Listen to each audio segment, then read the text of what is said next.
Coach Pitino, let's first start off talking about this book. It's coming out in October, I believe.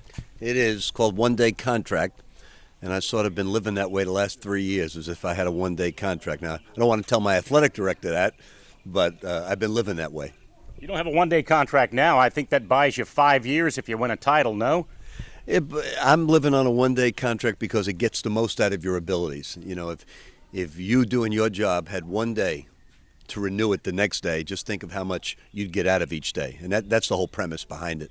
Well, sell me on the book. I mean, can you just give me a little teaser to make me want to buy this book? It's about, if you have one day, if you were a professional athlete, a college coach, a salesman, and you had one day to renew your contract each day, how would you go to bed? How would you prepare? How would you get up? What would you eat? How would you focus? How would you treat your peers in the business? How would you network?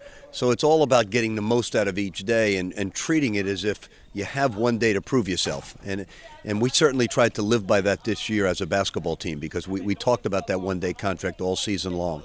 Basically, you take it from practice to practice, game to game, and that's what we try to do. And we had a great year because we really didn't take anything for granted. Every opponent we thought was a great team, and we had to go through some great teams in this tournament, from Oregon to Wichita State to Colorado State. Certainly we had to beat Syracuse in the last game ever played in the Big East tournament. So it was a fun season for us. You've had a huge year. I mean, so many things have happened in your life, from horse racing. Even saw on the social media you got a tattoo. Come on. Well, I did get a tattoo, but it wasn't at my urging. My players, after I gave them their goals of winning 16 straight, winning a Big East title, a championship, I went in the trainer's room and said, "Okay, guys, no more tattoos for you guys. That's it," because their bodies were all covered.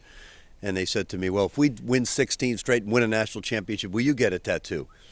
Well, the chances of us doing everything I said that day were extremely remote, but we did it, and unfortunately, I've got a tattoo.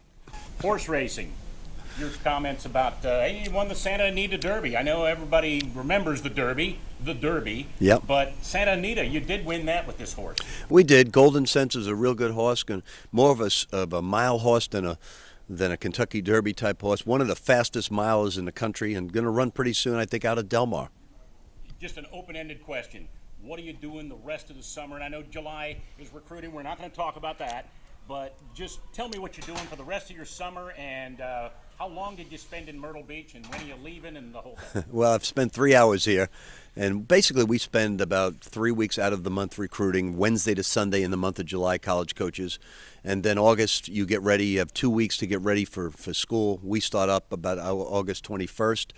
And then we try to go back to back. You don't get too many opportunities like this. So we know we have a lot of competition. There are probably about 30, 40 teams in this country that can win a national championship next year, and hopefully we'll be one of those 30, 40 to compete. Do you think you have the pieces, or will have the pieces by next year to successfully defend the title? We do. We've got 8 players back. We've got Luke Hancock and Montrezl Harrell, and we have Russ Smith, Shane Bohannon. We've got about 8 really, really good players back. And certainly we have a great recruiting class. The #1 junior college player in the country committed to us, Chris Jones, Terry Rozier. We have Anton Gill. We have a lot of good young players coming into our program, so we're very excited about the opportunities. You know, anytime you go to a Final Four, and we've gone to back-to-back Final Fours right now, it's just an awesome experience. You're playing in front of 80,000 people in these domes, and it's an incredible experience. And it was the last Big East championship played. So we've won back-to-back Big East championships, back-to-back Final Fours. So we'd love to three-peat Final Four, but it's not easy to do. Last thing, Rick, how long do you want to do this? Well, I'm only 60, so I can probably go to 85. Thank you so much. All right, guys.